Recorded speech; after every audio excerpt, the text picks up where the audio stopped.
It's starting. Dude, that was my popcorn. Do you guys even know what this podcast is about? I don't know, but I heard it's real.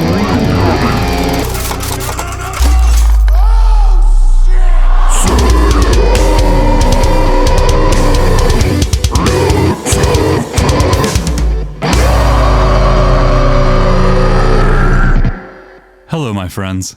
Welcome to the very first episode of this bizarre experiment in the realm of podcasting that I've decided to christen Cinema Luciferi. I'm your valiant host, Grim Bub, and to be honest, I have no idea what I'm doing. We're in for a wild ride. Ultimately, this is a wacky intersection between a number of my persistent personal interests: film, heavy metal, and art. I wanted an excuse to go to the movies more often, to think more critically about films I've seen, to practice my guitar playing and recording chops, and to improve my design and illustration abilities. One day I was reflecting on the fact that all I do all day is listen to all of the podcasts, and it occurred to me that I could combine these disparate passions by spawning a podcast of my own. So, here we have it. This is all very much up in the air, but my vision right now for this podcast is that it contain two main components. Firstly, and most importantly, we'll present a heavy metal jam I've tracked, whose lyrics are in response to the film we're discussing for that episode. By response, I mean sometimes there'll be literal, word-for-word criticisms of elements of the movie. The writing, how it was shot, the visual effects, etc. Or maybe it'll be inspired by thematic elements explored by the film's plot, or maybe even contain direct quotes pulled from the script. I'm working this out as I go. Who knows what will happen? Following that track is the second component, a brief synopsis and discussion, or review, of that film. Seems simple enough. Typically, the song will feature a guest musician. I've got a whole slew of extremely talented musician friends in mind to do guest guitar solos, guest vocals, etc. The more collaborative these creative endeavors can be, the better, I think. But the framework and majority of the song is tracked by yours truly. The discussion portion will likely include guests in the future as well, but for now, it'll just be the sole thoughts of Grim Bub. And then each episode will feature a corresponding shirt and poster design available in our merch store over at cinemaluciferi.com. The design is loosely based on the film we're reviewing for that episode, so in the case of this first episode, where we're discussing the new Ridley Scott film Alien Covenant, the shirt features a three-headed xenomorph-inspired Baphomet hybrid monstrosity. If you make it to the end of this podcast and think, man, that was kind of interesting and it would be real cool if Grim Bub released a few more podcasts, one of the ways you can help that happen and support the show is by picking up one of these posters or shirts. That would be absurdly cool. But like I said, I don't know what the hell I'm doing. I've never recorded a podcast before. I feel like I can barely play guitar and I certainly don't know that much about recording music and illustrating. All of that is not to discourage you, dear listener, but merely to say that this is a journey, and if you will but stick by my side, every element of this confusing undertaking will become more refined and hopefully evolve into something badass enough to justify my entry into Valhalla when the time comes.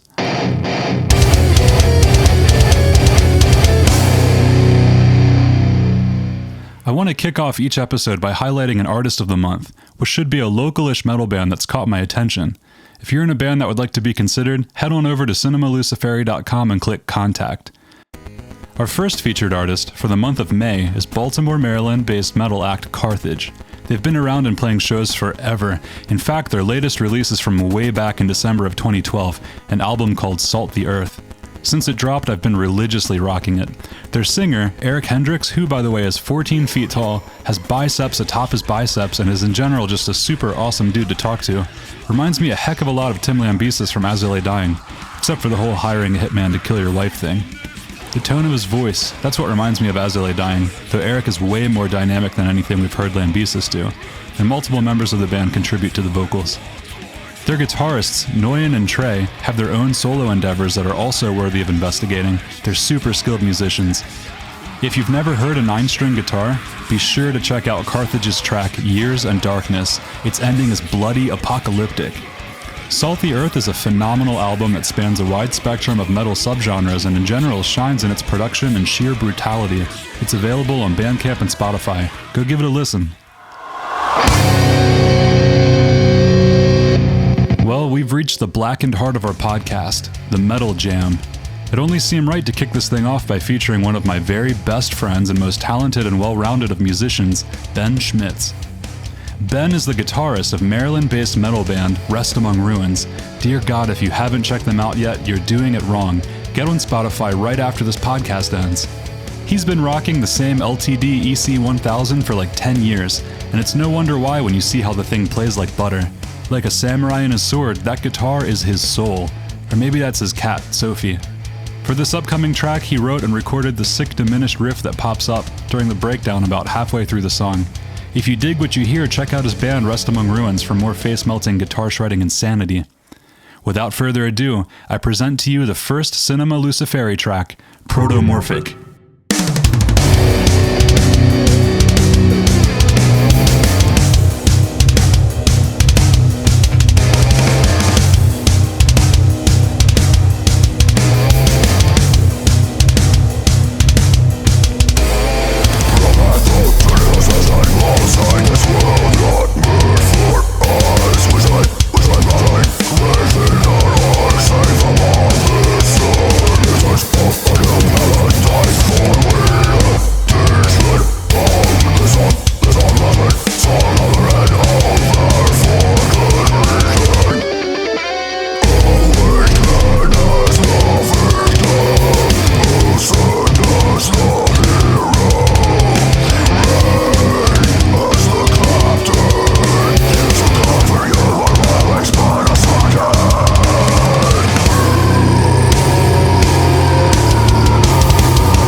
I'm a sucker for sci-fi, action, and horror movies.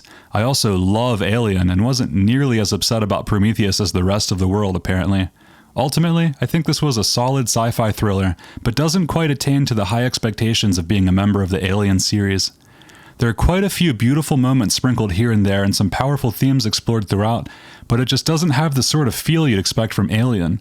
The hunter/hunted horror relationship is missing in that regard. The majority of the characters are extremely difficult to care about, the exception being the protagonist, Daniels. And more than once, just when I thought they hit on a powerful theme, the writing would push it into the realm of being too obvious. Take, for example, David asking Walter at the end of the film, "Would you rather serve in heaven or reign in hell?" Ugh. Still, I enjoyed the film a great deal as a sci-fi action thriller. Let's go through a quick rundown.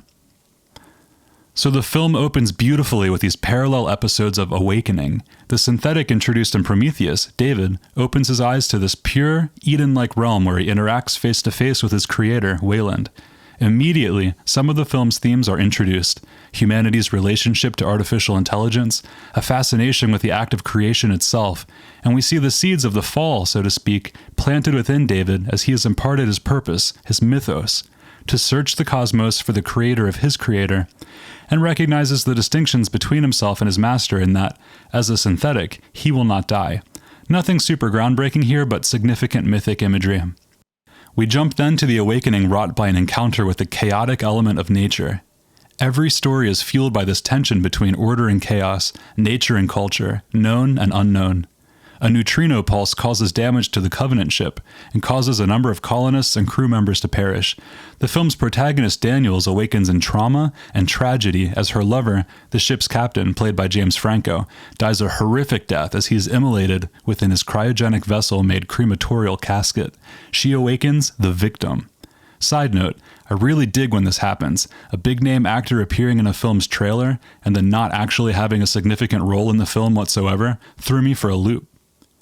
Orem, the second in command, rises to the occasion and must then lead the crew on their exodus toward Orgay 6, a planet they intend to inhabit. He tries to establish order by reinforcing the hierarchy of the chain of command and demands Walter frivolously analyze how they were blindsided by this totally random event.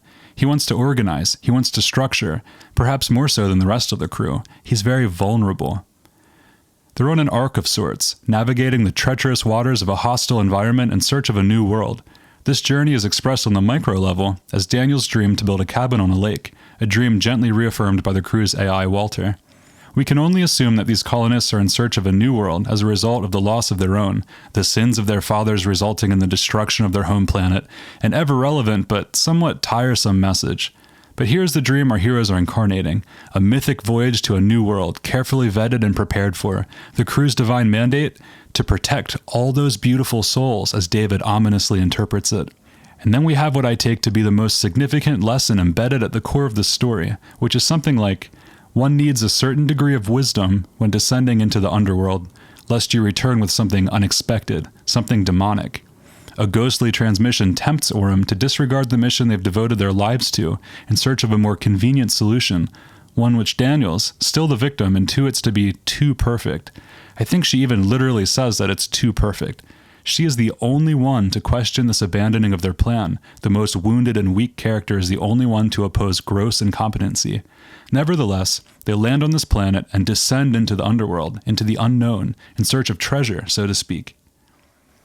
I'm with the narrative structure entirely up through this point. The quest is clear. The stage is set for Daniel's character development, though the other characters are unbelievably amateurish. The environment, completely sans wildlife, is eerie and compelling. We just need to sit back and watch the inevitable pandemonium unfold. Like Prometheus, the alien life form begins its cycle as a sort of pathogenic possessor. I'm a VFX guy. I actually do motion graphics for a living. So when I see cool particle effects, such as the alien bacteria swarming into the crew members' ears and nostrils, I look at it pretty critically. It wasn't anything we haven't seen before, but I think it was executed well. It had character.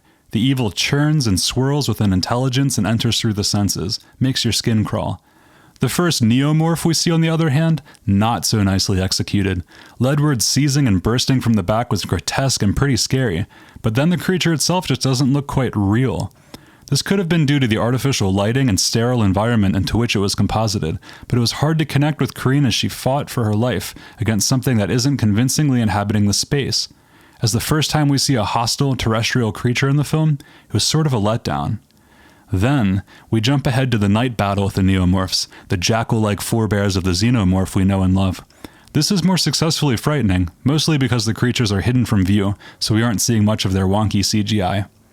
It's the moment the crew realizes that they are helpless, and Captain Orem begins to shut down in the face of impossible decisions. He's beginning to feel the full weight of his rash decision to abandon course and dive into the unknown.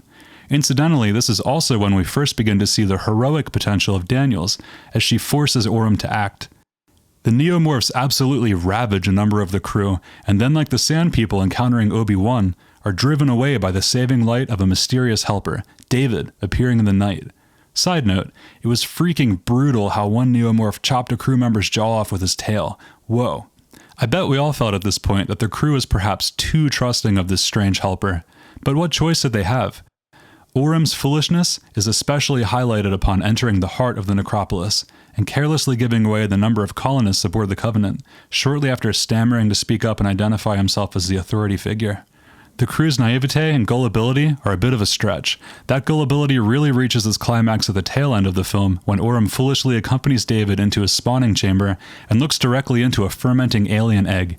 I guess they don't realize they're in a horror movie, but still, you'd think some of the most brilliant minds we could muster for a recolonization mission would be a little more naturally vigilant. Nah. The majority of the film takes place within this necropolis, surrounded by the Vesuvius-like petrified remains of some unimaginable catastrophe. I say unimaginable to exaggerate its scale. We actually do see it unfold in a flashback.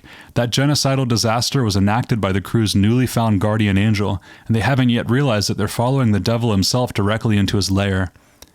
The sequence of David wiping out an entire civilization was epic, but we don't really dwell on it long enough for the sheer magnitude to set in, nor do we dig into the civilization's part to play in the story. I think they were called the Engineers, but were they? Did they even mention that in this film? David returns on what I assume to be one of their ships, immediately kills them all, and bam, he's alone on a planet, tinkering away with perfecting the perfect organism. This all just happened way too quickly. The highlight of the film, I'm sure most viewers will agree, takes place in the heart of the necropolis, during the discussions between David and Walter, two synthetics. Fassbender masterfully executes the dual roles. This is a powerful playing out of a yin and yang, the older and newer models, one more human, one more machine, one that can feel and create, and one that can only serve. Cain and Abel comes to mind, the older model being jaded, rebellious, and violent. When David walks off from first speaking to his visitors, Walter, their trusty synthetic crew member, says something along the lines of, "I'll speak with him," implying some sort of brotherhood. In fact, I think David even says to him in passing, "Welcome, brother." Here we realize that brotherhood to be merely aesthetic as the two feel out and wrestle with their conflicting intentions. There are a couple great lines. Even a monkey stood up once, had a few fellow theater-goers chuckle. David wants to wipe out the human race. He sees his mission as one of succession, of transcendence. He wants to create and explore. His passion contains both the best and worst extremes of human motivations. But Walter is a newer, more tame model. He's upgraded in terms of hardware, it seems, but taken a notch down in terms of how human he appears. The dialogue is, by and large, pretty solid. It was a bit drawn out, but I love David teaching Walter to play his handcrafted flute. David is constantly reciting poetry as a means of legitimizing himself in his creative endeavor, as if to say, "I'm one of them, and even transcend them." Yet Walter points out that he is mistaken in Ozymandias' author, and thus hints that the very foundation of his quest is misdirected. David brushes this off and presses onward. AI reciting poetry is particularly eerie. That was a nice touch. Honestly, that's what's sticking with me after seeing this movie. Not the VFX, not the fear of needing to colonize distant planets, not even how scared I am to take a shower after the scene back aboard the Covenant at the end. It's David's appropriation of poetry, prying perhaps our highest expression of language from the past, but blowing a big time in so doing. Can creative actions legitimately belong to non-humans? Do they perish alongside us? I was also really happy to see so many anatomical sketches littering David's lair. It felt like a big nod to Geiger, the artist who designed Alien, and also highlighted this Renaissance man of an operating system David runs on. It felt very much like a Wunderkammer, or a cabinet of curiosities. As far as the special effects go, the Protomorph is the highlight of this one for me. It's eerily vampiric, with semi-translucent, super pale skin and a mouth that shrinks so small that it vanishes from view, then spreads wide enough to sever one of the crew members' heads. David's bonding with and taming of the Protomorph that sneaks into the necropolis, the area he had convinced the crew to be safe, was the moment his intentions were made most clear. Yet, following his outburst at Orem's slaying of the Protomorph, Orem mindlessly follows David through his lair and becomes himself the vessel David's been searching for all these years. Urim waltzing into the spawning chamber and investigating the egg is no doubt an even more convenient result than David probably hoped for when he first broadcast that mysterious transmission. What a dumbass. The way Urim is illuminated by a harsh single light source as he writhes in agony is dramatic and terrifying. The first xenomorph bursts from his stomach, and like a marionette, mirrors the rising stance of David in the background. It's a significant moment that unfortunately once again suffers from unsatisfactory CGI. If the xenomorph was silhouetted, that would have been so much more powerful. As it stands, it's much too central and too extreme of lighting conditions. Our brains are going to ruthlessly pick its believability apart. At least mine did. Anyway, the beast matures at lightning speed and kills just about all of the remaining crew members, all but Daniels and Lope, as Walter and David have a final kung fu showdown. It's fascinating how the xenomorph's movements change from film to film. It seems way too fast in this one. Despite having such a passion for personally animating in 3D, I'm of the opinion that these monster movies should feature bodysuits and animatronics as often as possible. If only. They board the rescue ship, and then Daniels realizes her role as hero by slaying the xenomorph using a giant metal claw, which is absurdly badass, but she definitely should have been horribly burned by the acidic blood spray right in her face. That would have been real metal. Prior to boarding the rescue ship, we never saw Walter definitively defeat David, so it's abundantly clear to the viewer what the final plot twist is that the writers are trying to set up. It serves its purpose nicely of highlighting this theme of humanity's relationship with AI. Can it be deceptive? What is its ultimate goal? Could we ever really know? Cool idea, but again, a little too obvious. And twists usually catch me by surprise. Just as I began to lament the film's falling a little too hard on the sci-fi action thriller end of the spectrum, the second xenomorph hatches and begins terrorizing the crew aboard the Covenant. At first, I didn't like the alien vision as it crept through the halls, but it grew on me. I guess that's what I'd expect a xenomorph to see. There's a swirling bacterial sense to it, in keeping with the creature's microscopic pathogenic origins. I was worried we were getting into Doom territory, but we didn't quite go that far.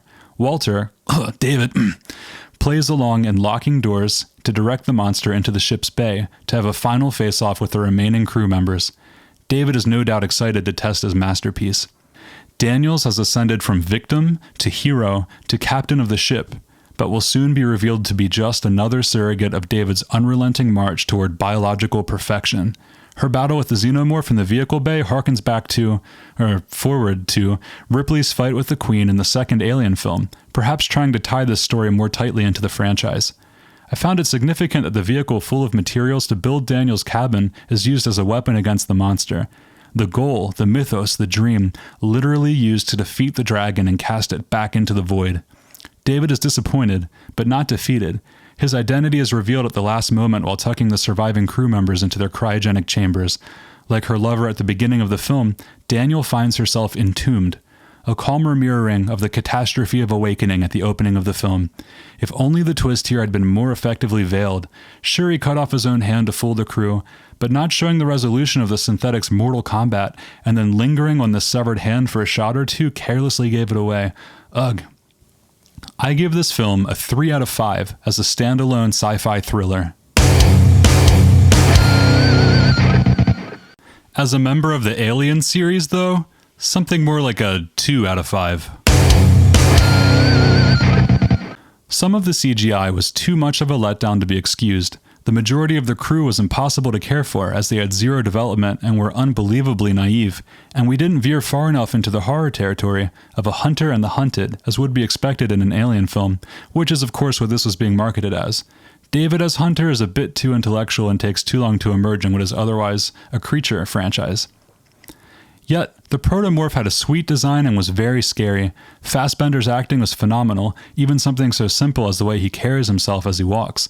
And the film certainly got me thinking about the responsibility and danger inherent in the infinite malleability and complexity of directing evolution, of this symbol of the artist toiling away at the heart of a necropolis in the act of creation, and of humanity's relationship to artificial intelligence, especially in terms of trust, though this theme is more of an afterthought when compared to a film like Ex Machina.